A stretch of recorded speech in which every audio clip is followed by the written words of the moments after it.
ధనుస్సు రాశి వాళ్ళకి. ధనుస్సు రాశి వాళ్ళకి తృతీయ స్థానంలో రాహు ఉన్నాడు, నవమ స్థానంలో కేతు, శని చతుర్థంలో ఉంటాడు, గురుడు సప్తమంలో ఉంటాడు.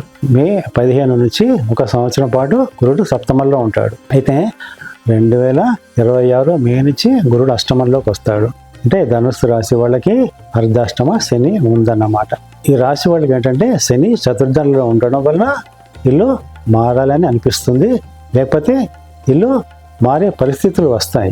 స్త్రీలైతే భర్తకి తీవ్ర అనారోగ్యం చేస్తుంది, మగ పురుషులైతే భార్యకి అనారోగ్యం చేస్తుంది. అయితే సప్తమ స్థానాల్లో గురుడు ఉండడం వల్ల కొంతవరకు అనారోగ్యం చేసినా, కష్టాలు వచ్చినా కూడా అవి పోయే అవకాశం ఉంటుంది.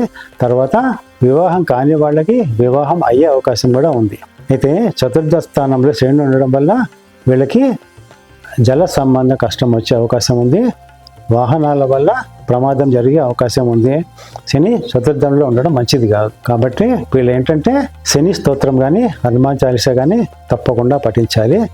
వీరికి ఏంటంటే గోచార శని, గోచార గురుడు ఇద్దరు అనుకూలంగా లేరు.